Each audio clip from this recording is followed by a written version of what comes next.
What do you say to folks that complain about English actors Mhm. playing Americans? Mhm.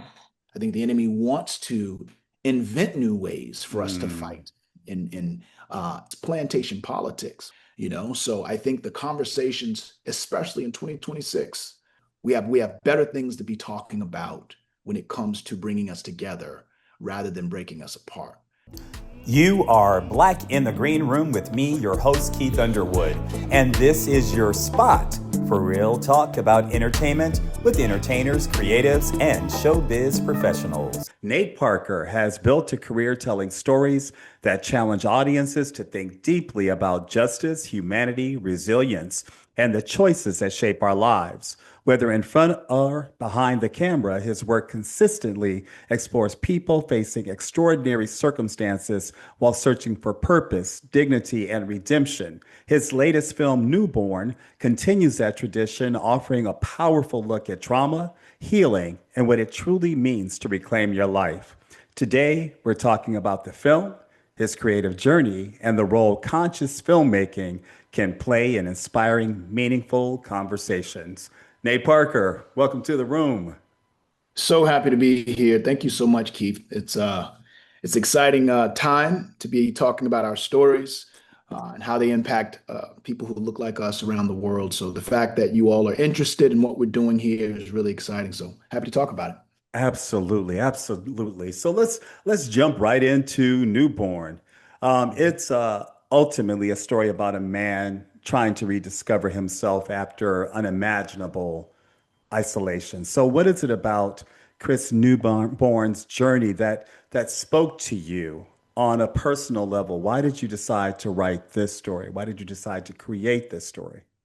Well, as you know about my work, and you said it before, anything I do is really to shine a light on the dark corners of our country. And in this case, our justice system. It seems as though the world is in such a place where some of the things that are impacting us are so low on the priority of public opinion that they kind of get swept under the rug.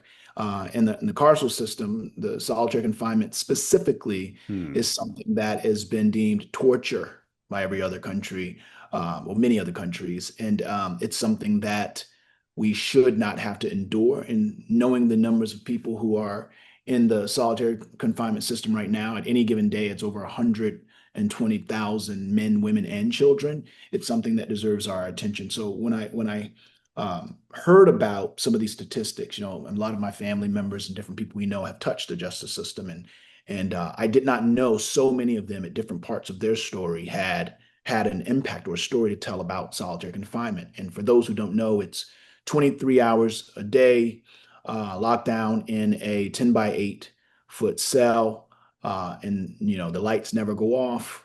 A judge doesn't have to put you there; it can be there by a guard or circumstances that you don't control. And it has been deemed torture after 14, 15 days. And they said after that, your brain doesn't go back 100% to what it was before. So I felt telling this story in a way that didn't just point to what happens in solitary confinement, but the impact it has on the families and the community outside of solitary confinement. I felt it was worth our attention. And telling the story specifically through Chris Newborn's character, I felt would give us a real sense of empathy, what he went through, what his wife went through, and what the child ultimately went through. So we can look at this not only as an isolated event, but as for what it is, which is a public health issue. Mhm. I would say that Black folks are social people. Mhm. How does isolation, confinement, how does it affect Black folks specifically? Well, yeah, I mean, I think when you're considering the justice system, it's hard to think of it in a vacuum. I think you have to know the root of that tree, how law enforcement has played a part, going as far back as and how we were enslaved people in this country, how that Hmm. plays a part. You think 400 years ago we came here and changed. 400 years later, so many of us, specifically our Black men, are still in chains. And so the justice system and the carceral system has its own impact on behavior. But when you think about solitary, specifically what it does, when you talk about being a social person, that's one of the first thing it attacks is your ability to really trust an environment enough to open up in that environment. Mm. It impacts the way we feel about ourselves, the way we feel about others. So many people, after a certain amount of time, have inflicted pain on themselves. It is a dangerous process that completely dullens the senses in the sense of reality. And there's so many different, whether it be stories or articles or testimonies about the impact it's had on individuals, men, women, and children. And that is the thing that is constant. It really damages their ability to reason with the world. And why wouldn't it? If, I couldn't imagine being in a place for an hour, 10 by 8, no windows, lights on, and thinking to myself, when am I going to be out of here? And many people are there for years. Right. Alfred Woodfox was incarcerated in solitary confinement for 40 years, 43 years, I believe, Wow. before he was let out. And so it's something that the examination can't just be on the physical; it has to be on the psychology and the mental impact it has on the victims that experience it. Why did you decide to add the thriller to the psychological? Yeah, I think that so often we hear about these stories through the context of someone else, right? It's always this, I'm over here, that is over there, that looks terrible. But sometimes the psychological theater, thriller, you can put the audience member inside the mind of the person experiencing it. Mm. So we have this, the thriller is really about creating a first person experience where the audience member can feel like they're there. When you've ever driven by someone who was dealing with mental illness or dealing with something from an outside looking in as you're driving by in the car, you say, man, that man's talking to himself. That's terrible. What he's going through is terrible. But once you really lean into a person's experience and journey and get to experience it from his side, what he sees, why he sees it, then you can understand the actual damage that has been done a different way. Another reason we chose a thriller because you want people to see it. You want it to be engaging enough so people, Mm. when it's done, they can say, wow, I was pulled into this story. I was kept in this story. I was guessing. I was trying to figure out what happened. But once it was done, what I was left with was my responsibility to making sure that this practice either ends or changes in a way that it doesn't impact and damage the lives of families like I just saw. Mhm. Your call to action was making the film. What do Mhm. you hope the audience's call to action will be? Well, I think awareness is one thing, but I think the ultimate thing is ending this entire practice. So we have engaged lobbyists that are helping us, push through the necessary pathways of legislation so we can get this changed forever. Many states have had it changed so it's no more than 14 days now, but there are many states that are still need that work done. Realizing it's torture, then to the people that are being tortured, there's no answer except for to have it eliminated and abolished. And there are a number of organizations that are doing that work. There's a company called organization called Solitary Watch, who we're working with, who's been around for years and doing this work. As you said, my job is to make the film and to bring that awareness to the forefront of our minds as citizens, as Black people. Mhm. And then to really the people that are doing the work will then be able to use that tool as something that can really spread the knowledge and understanding of this and help people realize how they can get involved. And so, the film starts streaming today um, across. We're on Apple, Google, Fandango, Prime Video. And so, my hope, anyone that knows my films, they know I want to open people's eyes and leave them with a different way of thinking so they become active. So your films, they often ask questions of the audience to wrestle with difficult questions rather than offering just easy answers. Where does that instinct as a storyteller, where does that come from? Well, I think it comes from questions that I had growing up.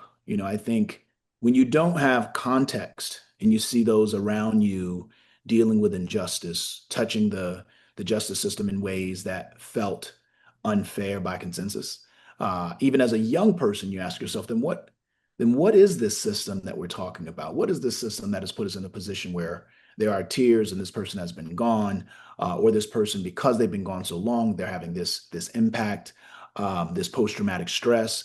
And the older you get, the more questions you have, but the more answers you're able to get as well. Hmm. And I think that when something is not in your everyday life, you're not touching it, it's very difficult for it to become a priority when it comes to having an impact on changing it.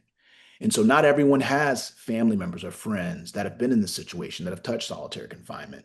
So for them to not know that this type of torture exists right here in the United States, like I said, to over 120,000 people, men, women, and children every day, it's like 6% of all incarcerated. When you don't know, you don't know. They say when people know better, they do better.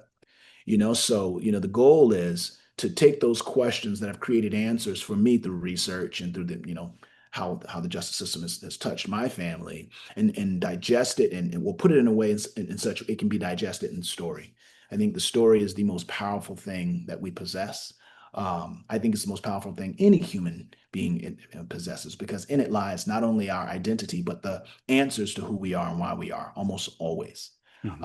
In a country where we don't often get the clear picture of who we are due to what has been done to us in this country, we're often left with these false ideas of ourselves, and they impact our self-esteem, they impact how we move forward, they impact how we feel our impact can be on life. So our job as storytellers, and those, you're a storyteller, you know what I mean? Absolutely. So we work together in concert to bring things to society, specifically people that look like us, to say, this is happening to us now.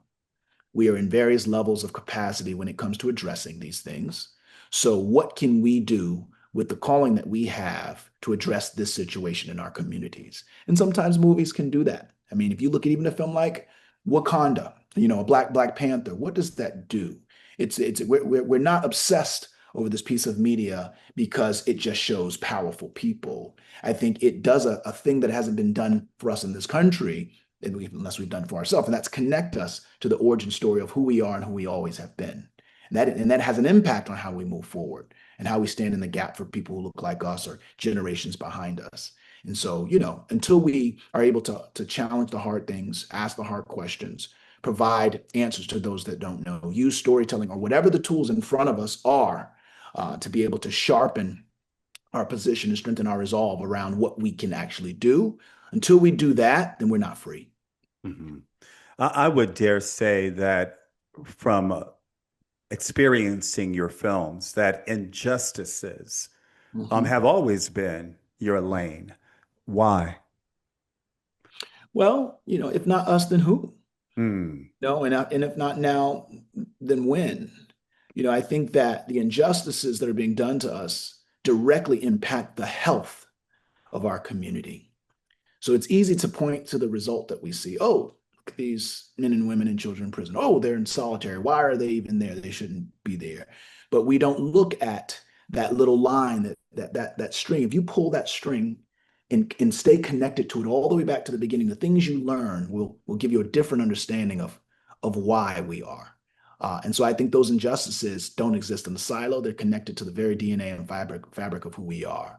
So whether it be something that happened in history, like slavery, or something that has happened with how our children are treated by law enforcement, or if it's in this case, what happens when we come home and the Black women has to now carry, not only do the time with you while you're there and hopefully wait, which they always do. It seems, Hmm. Black women wait for us. They Hmm. hold us down. They're the lifeblood of our community, but then have to deal with the sicknesses that were done to them in these sick circumstances. So it's not just the one person who's impacted. It reverberates through all the people they touch when they get out, and the families that are trying to heal themselves of these traumas. Yeah. I'm going to play devil's advocate. How Sure. much responsibility lies within us and our communities? Mhm. Well, it's all the responsibility, especially if you have all the right information. If I cut your Achilles heel, then I challenged you to a foot race and you lose, should you have just worked harder to run faster? Hmm. Or do we have to acknowledge what was done to you? That's I right. don't, so I don't think it's healthy for us, to any of us, to look at anything in a vacuum. I think we have to ask ourselves, what are the things that are connected that have created the circumstance? We do it in every other situation, Hmm. but somehow when it comes to the responsibilities around Black men, women, communities, there's this double standard that says it doesn't matter what happened to you, what was done wrong to you is up to you to pull yourself up by the bootstraps. So I think that we just have to be honest with ourselves, especially now, Hmm. especially in this moment in time, in this moment in our country, as we celebrate 250 years. The real question is, Of a are country we built, we the country that we built? That's exactly. right? Yeah, and I could really go in. I mean, how much time you got? But we have to be honest about those things. If it's we can't be. What's the saying is like, without truth, there can be no healing. Hmm. We're dealing with wounds that were made centuries ago. That have there's been no real truth about what that process has been that has created some of the circumstances we're living with day by day. Hmm. And the truths that we do have, they're trying to take those away. Yeah. Now, well, I will say something maybe somewhat controversial about that. I think that, no group has relied on their oppressor to educate their children. Mm. So I think that there has to be some sort of attention given to the idea that we're living in the age of infinite information in this country right now. The things that have happened with AI and large language models, there's nothing we can't touch. Whether we're talking about the Moors or we're talking about Carthage or we're talking about Timbuktu or Sundiata, like these are all, or Mali or Mansa Musa, like these are all stories that are accessible now. We can piece together who we are from what is accessible and then teach our young people, because I think that the real reparation has to be to our identity so we can know who we are. I think once we have that identity of who we are, we'll be able to really piece together what are we, what does it mean to be we? If I know who I am and you know who you are, it's going to be easier for me to see myself in you and see you in me, Hmm.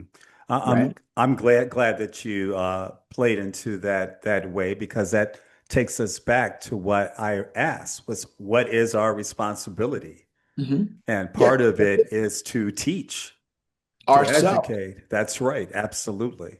Hmm. Hmm. Without giving too much away, Newborn, it explores the lingering effects of trauma. Have there been moments in your own life that help you understand your protagonist's emotional landscape? Absolutely. From being, I think being born Black and male in Mm. the United States of America comes with a very clear set of obstacles, and it doesn't often come with an instruction booklet.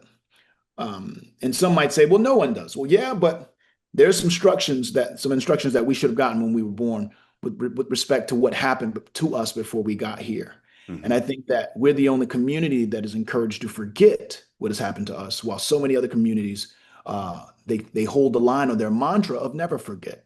Right. So, so I think it's important to be clear about what we want to see when you talk about addressing trauma across all areas and levels. And like I said, so and growing up in Norfolk, Virginia, it was a difficult time, and I think that sometimes we are pushed to put our head down and just move forward.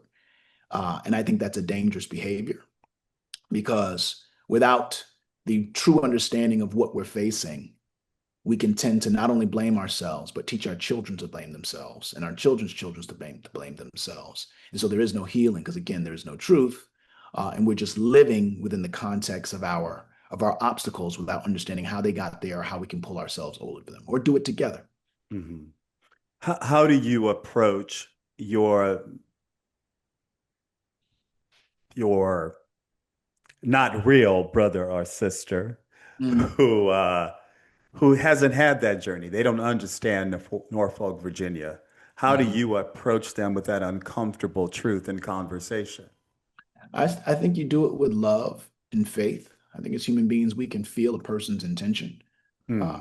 I think so much of what I would call constants in this country with respect to being Black are things that we have been kind of conditioned to harden ourselves to. So we are people that in certain circumstances have become very defensive about having to defend our very humanity, who we Mm. are, what we've had to push through, what we still have to push through. Everything about what we've gone through and what's been done to us has been trivialized. So there's this hardness that we have to live with. And I think, my faith calls on it. Who I've been raised, how I've been raised from my mother, and my uncles and my aunts. It's always try to approach people in love, understanding that, in fact, I've met my mentor said it to me this way. He said, the doctor doesn't blame the patient for being sick. He just gives them the medicine. Mm. And so many of us have been made sick when it comes to how we're walking around in the world, whether it be Chris Newborn, how he was made sick by the criminal justice system, or others who are made sick by lack of information or the wrong information. I mean, we know the book, The Miseducation of the Negro. It breaks it down very clearly. If you teach a person to go to the back door, they'll go. If you can control the man's thinking, you don't have to worry about his actions. Absolutely. You don't have to worry about if he's going to say yes or no or left or right. You control his mind. And you tell him to go to the back door, he'll go. If there is no back door, he'll cut one out for his pleasure. So what we're dealing with, in my opinion, most oftentimes is how our minds are controlled. Like, are we in control of our minds? Are we in control of our education? Are we in control over, the things that are impacting our community? Because it's hard to be responsible for something you have no context or information on. Hmm. Speaking of Chris Newborn, David Oyelowo delivers an incredibly layered performance. So, why him, first off? And what Yeah. conversations did the two of you have to ensure that Chris felt authentic rather than simply symbolic? Mhm. Well, David, his last name, and I always tell people this, it's the last time you'll ever have to hear it and not know how to say it. It's David O Yellow O. So the colors in the middle. Oh, So for all you yellow out there O. listening, O Yellow O. Yeah. Thank you for So that. yeah, it Yes. took me some time too to get it right when I first met him. But since then he's become my best friend in the world. And we see the world very similarly. He is from London, but from Nigeria before that. And me as a Black American actor, storyteller, we connected so much on the need of bridges being built between us. So much of our history, our identity is on the continent, and so much of the culture that we have been able to um, really build this country with, we want to make accessible to those on the other side of the bridge as well. So our friendship has led us into this desperation to tell stories the right way. Mm. And on top of David being a generational talent, one of the best actors I've ever seen and ever had the ability to work with, we both have a desperate desire to get it right. There's a man named Richard Rosario, who was, the story is in many ways based on a lot of elements of his life. He was very, very helpful in helping guide us not only through what was authentic to what he was experiencing and what he had experienced. And this was a person who, spent over, I think it was 20 years in prison for something he didn't do, and he was let out. And talking to us freely about, you know, how it impacted him and his wife. How his wife waited for his brothers. They all supported him. But when he got home, he couldn't even sleep in the room with his wife for a certain Mm. period of time because in the night, the memories, the feeling, he'd think he was being attacked and he would lash out at anything close. So Richard Rosario taught us about the environment and ecosystem and infrastructure, psychologically, spiritually, but he also worked one-on-one with David. David was able to spend a lot of time with him. So in that performance, what you see is really infused with the stories, with the kind of testimony of Richard Rosario throughout the process that he experienced. Mhm. I'm going to break through the noise and the nonsense with you. What do you say to folks that complain about English actors Mhm. playing Americans? Mhm. I guess I think that we have to be really clear about where our frustrations lie. I think when it comes to uh, Hollywood, we have no power in Hollywood. And I can say that full stop. David and I started a distribution platform for that very reason together. We said, what do we do when we know our stories are transformative? when Mm. we know our stories can create narratives that people can identify with that can impact their lives day one. When you think about him doing Selma or me doing Birth of a Nation, the stories that we tell, him doing Middle of Nowhere, um, it's very clear in his storytelling that he is committed to our collective plight, right? I think that the enemy wants us to be divided. I think the enemy wants to invent new ways for us to Mm. fight and uh, and speak ill of each other or be divided. You know, it's plantation politics. We've seen this happen for a number of decades and a number of centuries. If you, how far do you want to go back? Where you know it's It's a classic. part of the plan. It's a part of the plan that is playing out. You know, so I think all the conversations I have about David are about building bridges rather than islands. So, and that's not an accent thing, Mm. right? That is a love of our people thing. That is using our calling literally to rewrite history for the better, and then hope that in that rewriting we go down the pathways of allowing it to manifest by grace of God. You know, so I think the conversations, especially in 2026, July, um, we have better things to be talking about when it comes to bringing us together rather than breaking us apart.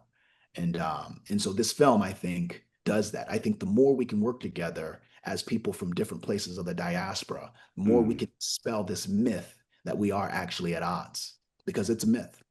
Absolutely. So let's see here. Newborn, it is an intimate psychological story that relies as much on what isn't said as what is. As a Mhm. writer and director, how did you approach shaping the film's tone, pacing, and visual language to draw audiences into Chris' newborn state of mind?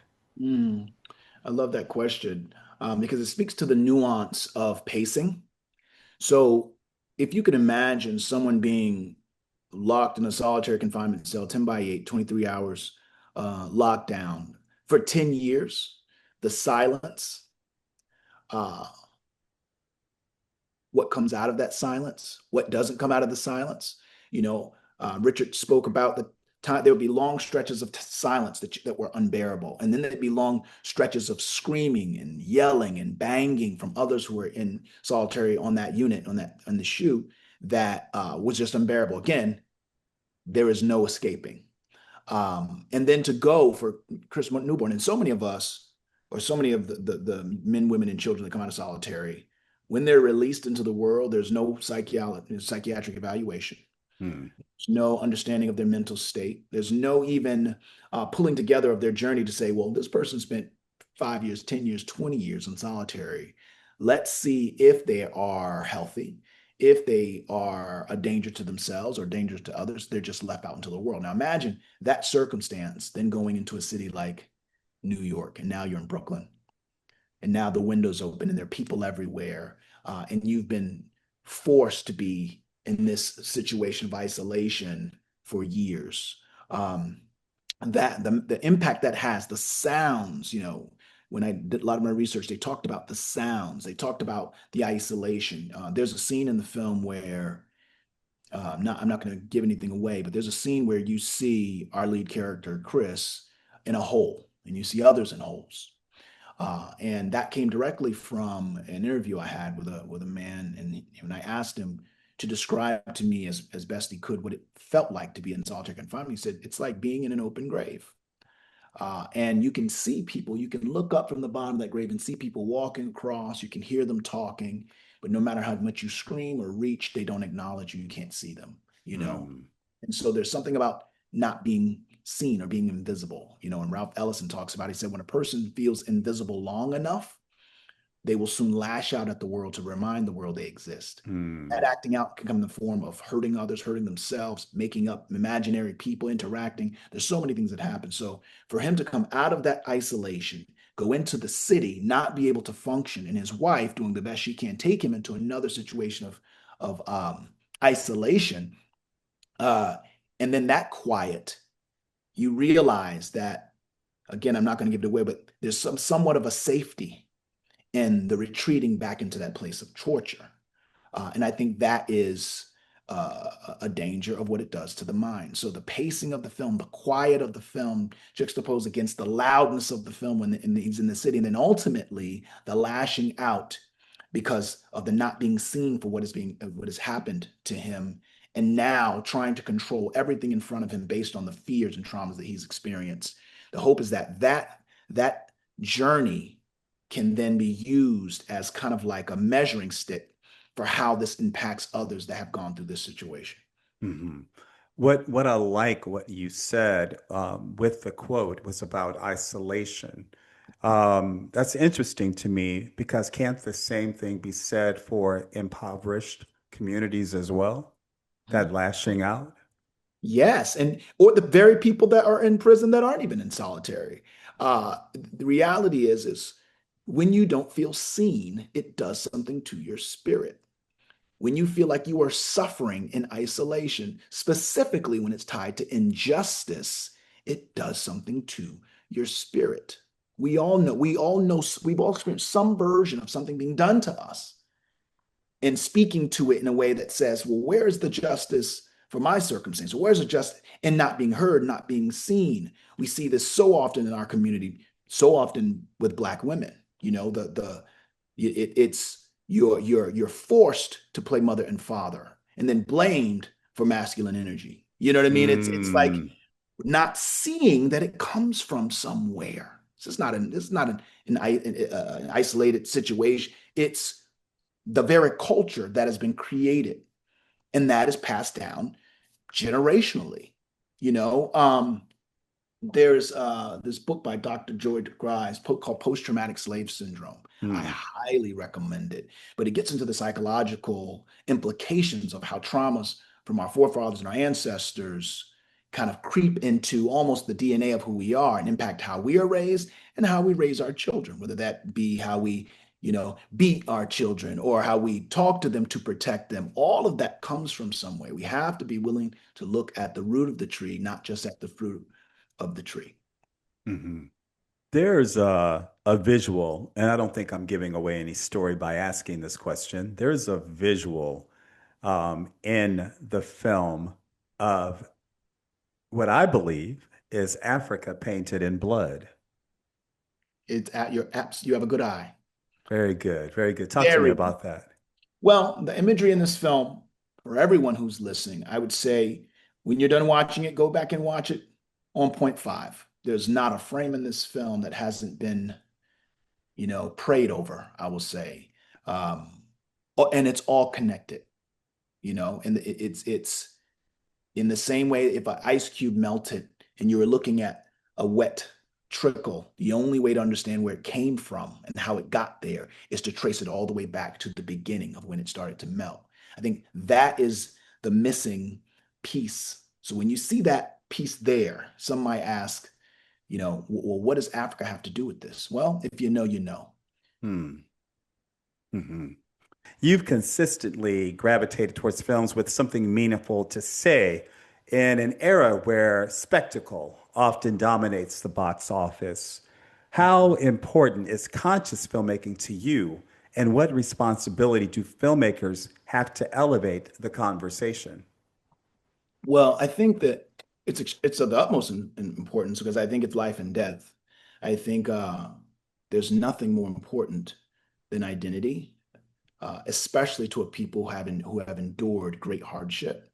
W.B. Du Bois has this quote, and he says, "To be poor is bad, but to be poor in what did he say? But to be we said to be poor is bad, but to be of a poor race in a land full of dollars is the bottom of all hardships." Excuse me. And I think about that often. It's one thing to not have money and to be struggling. It's another thing to be of a poor race in a land full of dollars. And so as we fight to gain back our dignity, fight to bring back our humanity, we must bring our story with us because I think that very story is the lifeblood of our fight. And I don't mean just slavery. I mean being an original in this on planet Earth. Hmm. Anyone that from a biological, scientific, no one will, you know, disagree that we are the original people. So if I draw a line from where I am right now to wherever you are in the world, and we could measure however much that was, the time in which we were enslaved in this country is about maybe that big. It's just a piece of the Mhm. story. But if that piece is all you have, it's going to be very, very hard not to slip into a state of spiritual poverty, if that makes sense. We have to have the whole story. So when you ask how important is our story, there's nothing more important than it. And all Mhm. the pieces matter. So while we don't need just stories of slavery, we also don't need just the stories of the rap game or sports or any of these other things. We have been scholars. We have taught the world math and about medicine and about so many different things. All of those stories matter. They're all a piece, and until all those pieces are in the puzzle, something will always feel missing. So to go back to your question, how important is it? There's nothing more important than our story. It is the Mhm. record of who we are, and in some ways, the prophecy of who we will be. So um, that's my focus. I know there were other parts of the question, but I'm very passionate about that piece. Yeah, I will dare share with you that growing up, that was the story, slavery and then fight for freedom and then fight for equal justice. And you're right. There is so much more to those are important elements, but Mhm. there are so much to the story than just that. Why do you think, though, that sometimes we don't necessarily gravitate towards the positive? Mhm. Sometimes we gravitate towards the negative. Again, the root, not the fruit, right? Mhm. We tend to, and last I checked, we don't control any media. You're right. We control few stories that, or through we control few mechanisms that present the narrative to the world. We're not in the lead of any asset class, right? So when we say we always tend to gravitate through the negative, that's only half the story. If I Hmm. live in a food swamp and the things that are surrounding me are things that will make me sick, but I lack the access because something that has been done to me to have access to food that will make me better, I don't think I can be blamed for eating the bad food, right? We choose most often what we have access to, what is fed to us, what is fed to us spiritually, injected, however, I mean, because we can talk a lot about what has been given to us and the price we've paid. We can be as literal as the Tuskegee experiments in syphilis, Hmm. or we can be as you know esoteric by saying music used to be ours and it's not anymore. So I think we have to be careful anytime we feel a need to criticize people that look like us, especially publicly. We need to ask ourselves, are we examining the fruit of that tree or the root of that tree? Hmm. So then it's very important that we not only then create our stories, but we have distribution mechanisms in place. I love it. Which brings us Also, to Mansa, the distribution company that David and I usually wear my hat so people can when I'm at work, but for press, I said I'll give you, the hair and shave a little bit.